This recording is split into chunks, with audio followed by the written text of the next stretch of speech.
যে হাত খুন করে, যদি এই দেশে যদি সুষ্ঠু বিচার না করা হয়, যেই হাত খুন করে সেই হাত রাখবো না ইনশাআল্লাহ।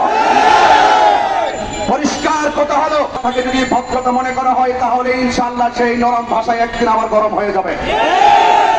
গরম ভাষা যদি কথা বলতে চাই, হক কথা যদি দায়িত্বহীন কণ্ঠে বলতে চাই, যখন আমার ভাই রইসুদ্দিনকে নির্মমভাবে মিথ্যা অপবাদ দিয়ে মব ফাইন্যান্সের মাধ্যমে হত্যা করা হয়েছিল, তখন ক্ষমতায় কে ছিল? জনবিরোধী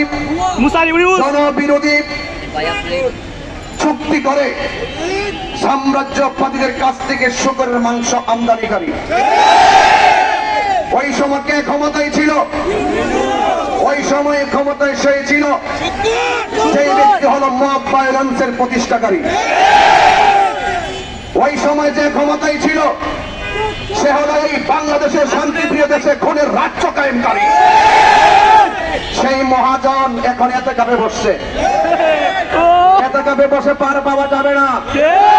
এই দেশের মানুষ এত বোকা নয়।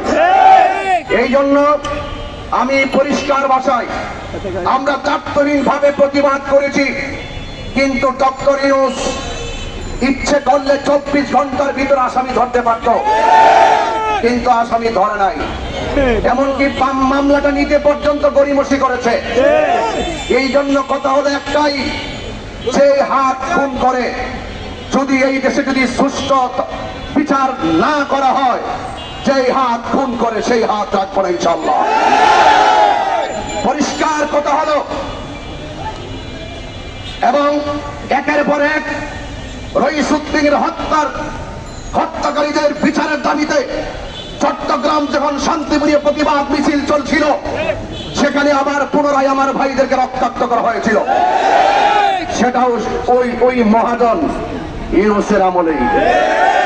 এই জন্য আমি বলবো, এই ইউনূস এই দেশকে, দেশের মানুষের আবেগ নিয়ে খেলা করে এই দেশটাকে খুনের রাজ্য প্রতিষ্ঠা করেছে।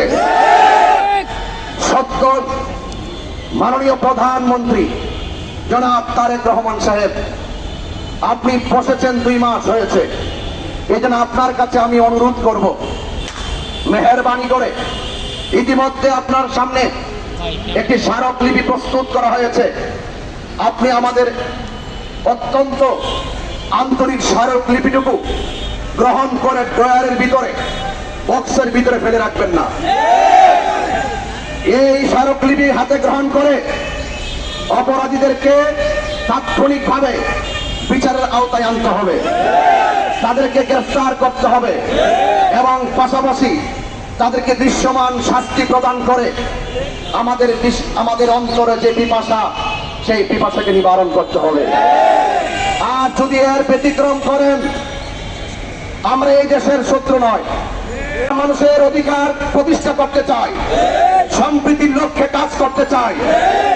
আমরা এই দেশের 70% সুন্নি জনতা বারবার আমাদের সাথে রাষ্ট্রতন্ত্র প্রতারণা করেছে। আমি চাই না আপনি সেই প্রতারকদের সামিল হন। অনতি বিলম্বে স্মারকলিপি গ্রহণ করে আমার ভাই মৌলানা রইসুদ্দিনের হত্যাকারীদেরকে গ্রেফতার করে দৃষ্টান্তমূলক শাস্তি দিতে হবে। আর যদি দৃষ্টান্তমূলক শাস্তি দেওয়া না হয়, আপনি ভালো করেই জানেন, এই সেই ঢাকার প্রেস ক্লাব 4-5 জায়গায় বাধা দিয়েও কিন্তু আমাদেরকে দাবিয়ে রাখতে পারে নাই।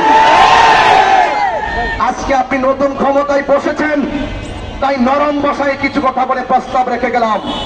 যদি আপনিও যদি সেই শুক্কুর মহাজন ইউনূসের মতো যদি আপনি যদি সেই খুনিদেরকে শাস্তি দিতে বিলম্ব করেন, একদিন এই শান্তিপ্রিয় জনতা আপনার বিপরীতে মাঠে নামতে বাধ্য হবে।